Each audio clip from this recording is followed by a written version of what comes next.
একটা একটা শিবির ধরে ধরে জবাই কর। ভাবছি কি আমাদের আন্দোলন শেষ হয়ে গিয়েছে, আমাদের সংগ্রাম শেষ হয়ে গিয়েছে।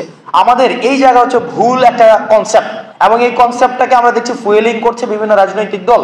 আপনাদের একটা জায়গায় দেখা যাবে কি, আমরা এই যে রাজনৈতিক দলগুলো মতের ঊর্ধ্বে উঠে আমাদের দেখেন বিএনপি গত 16 বছর ধরে যেইভাবে আপনার ফেসিস গভর্নমেন্টের এগেনস্টে একটা প্রতিরোধ করেছে, সেটা তাৎপর্যপূর্ণ। নিশ্চয়ই এটা নিঃসন্দেহে এই ধরনের রেজিস্ট্যান্স অন্য কোনো রাজনৈতিক দল বিগত সময় দেখিয়েছে কিনা সেটা হচ্ছে আমাদেরকে সার্চ করে দেখতে হবে। কিন্তু বিএনপি সেই জায়গায় নিঃসন্দেহে একটি তাৎপর্যপূর্ণ ভূমিকা রেখেছে, জামাত তাৎপর্যপূর্ণ ভূমিকা রেখেছে। শিবির এবং জামাতকে ডিহিউম্যানাইজ করে ফেলা হয়েছে। একটা একটা শিবির ধরে ধরে জবাই কর, এই সেন্টেন্সকে নর্মালাইজ করে ফেলা হয়েছে।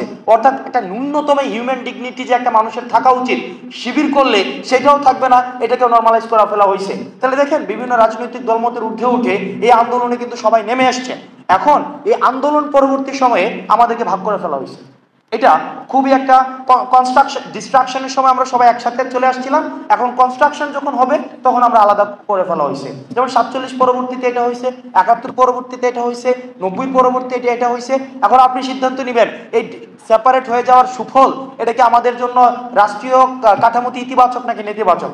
এখন আমি রাজনৈতিক দলগুলোর প্রতি আহ্বান জানাবো, আমরা যেভাবে এই ফ্যাসিস্ট সরকারকে হটানোর জন্য আপনারা 16 বছর ধরে যেভাবে অপ্রতিরোধ্যভাবে আপনারা সংগ্রামটা চালিয়ে গিয়েছেন, এবং যেটাকে আমরা বলি ক্লাইম্যাক্স পিরিয়ডে আমরা সবাই একসাথে হয়েছিলাম, ঠিক রাষ্ট্র পুনর্গঠনের জন্য আপনারা সবাই একসাথে হবেন। এবং একসাথে হয়ে আমাদের অতীতের যেই স্টিগমা কালচার আছে, স্টিগমাস্টাইজ কিছু ফসিলাইজ কিছু কালচার আছে, এই কালচারের ঊর্ধ্বে উঠে আমরা নতুন ধারার যে রাজনীতি বিনির্মাণের আমরা চেষ্টা করছি, এই রাজনীতিক বিনির্মাণ আপনাদের ছাড়া কখনোই সম্ভব না, এবং ঐক্য যদি আমরা না থাকি কখনোই সম্ভব না।